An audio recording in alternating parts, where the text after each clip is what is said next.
Hey guys, and welcome to WordsAtScale. One of the questions that I get quite a bit is about keyword clustering and different approaches you can take with the new blog.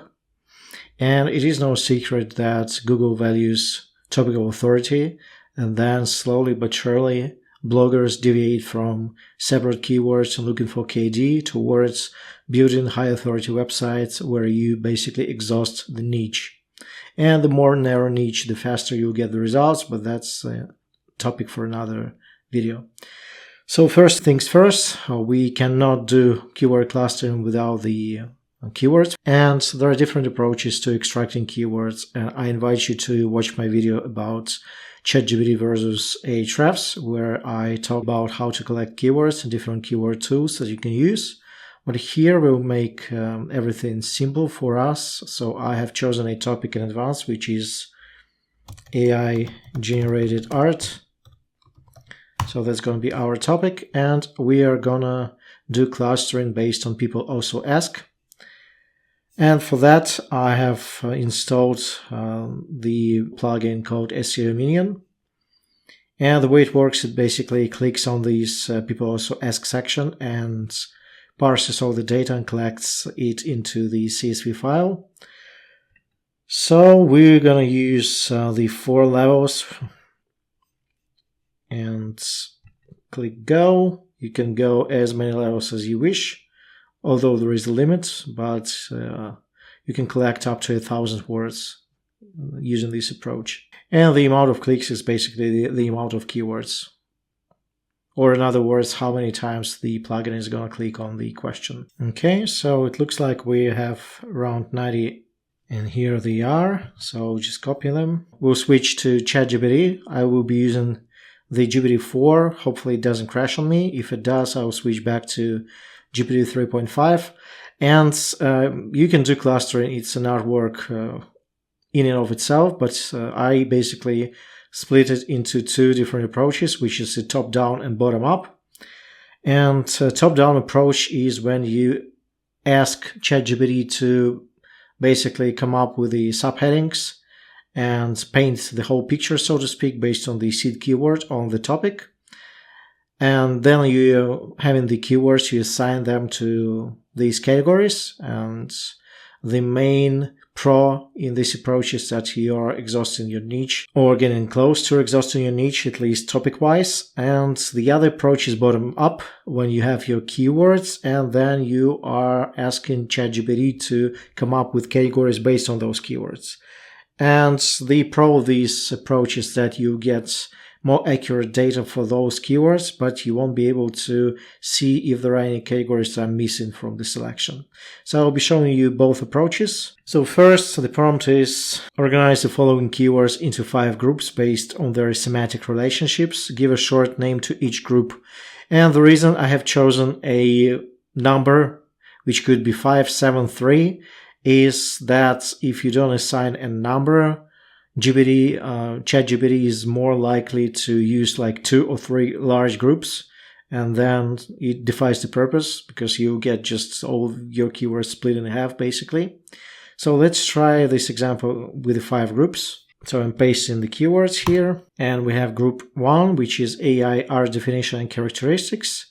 And you might have noticed that I asked ChatGPT to use shorter names for the categories, because sometimes it just drags on, and you get like a huge sentence as a category, and that's a no-go, because you want to use this category in WordPress, and they will rank on its own, the names I mean.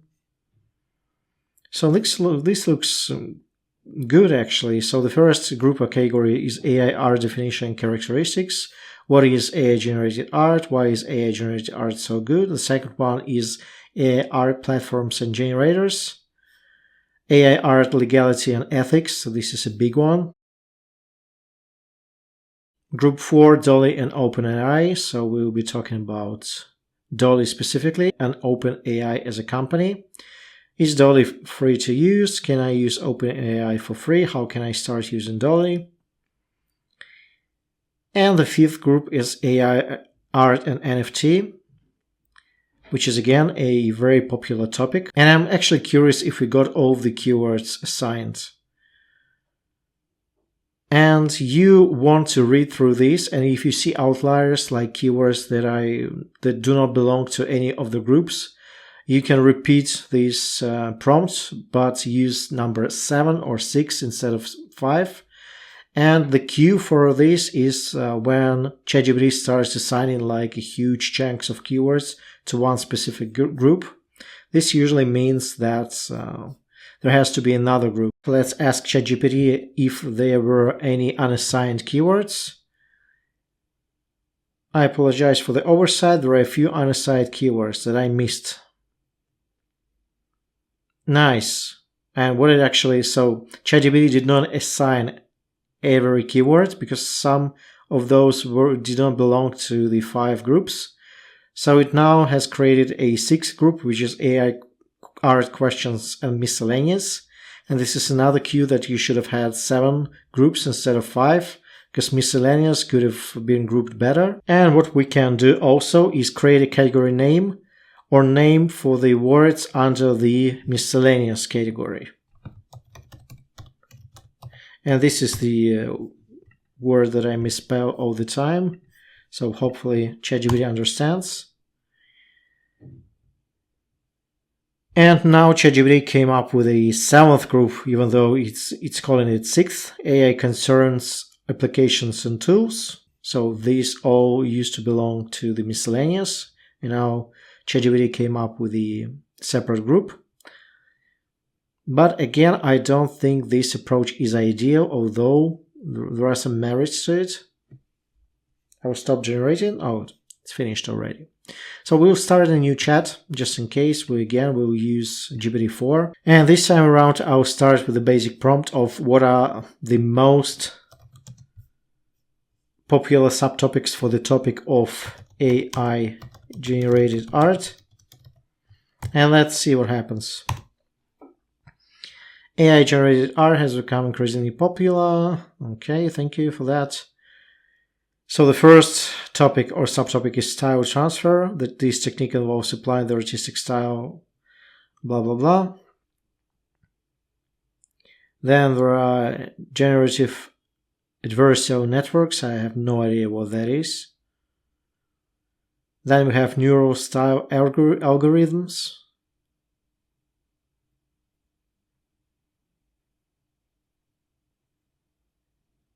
AI-assisted art creation. This has to do with AI tools.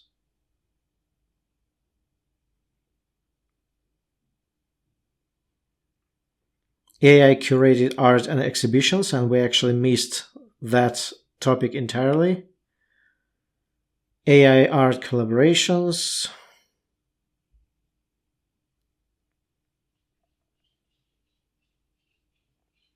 Art and AI ethics, so we did have this one.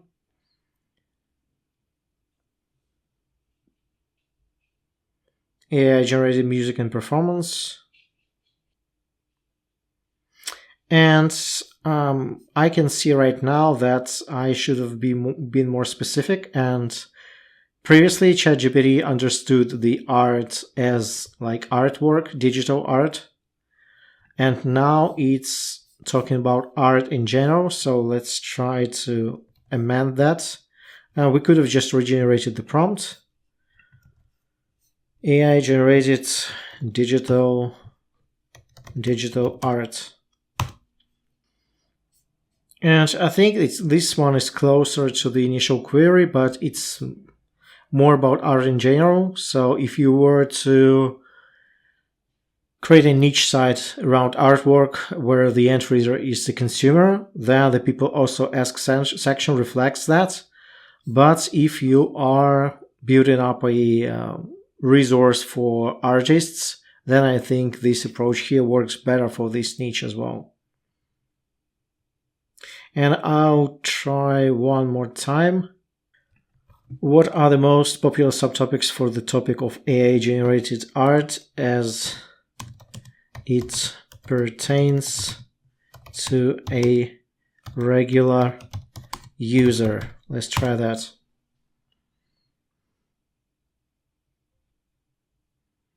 Because I do feel that the previous generation is like more professional. Okay, so this one is closer to what we were going for. AI-based photo filters, AI-generated avatars, AI-driven sketching tools, style transfer,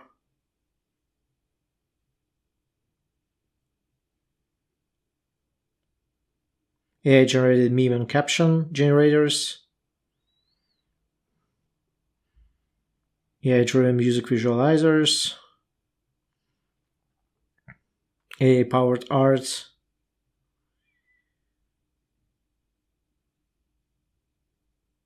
editing tools,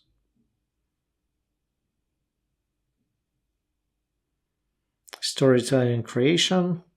So far for this niche, I like the first approach better, so the bottom-up approach. But let's just assume this is what we were going after. In this case, the second prompt would be as follows: assign the below keywords so each of the categories listed earlier and let me know if some of the keywords did not fit any of the categories. And this is a perfect example of why I think both approaches have merit. Because let's say this is like our perfect cluster, and we've collected our keywords, and we see that we have some keywords for the first category, we don't have anything for the second, nothing for the 5th, 6th, 7th, 8th, 9th, 10th category as well. But in this example, I would just go for this approach here, which is the bottom up, and we can finish it off. Like, we can use a few test prompts, like were there any unassigned keywords?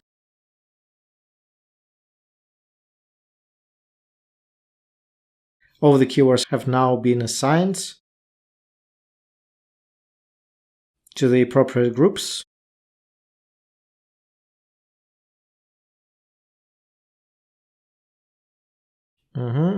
So what I will do, I'll ask it to generate a 2-column table based on the groups and the keywords above.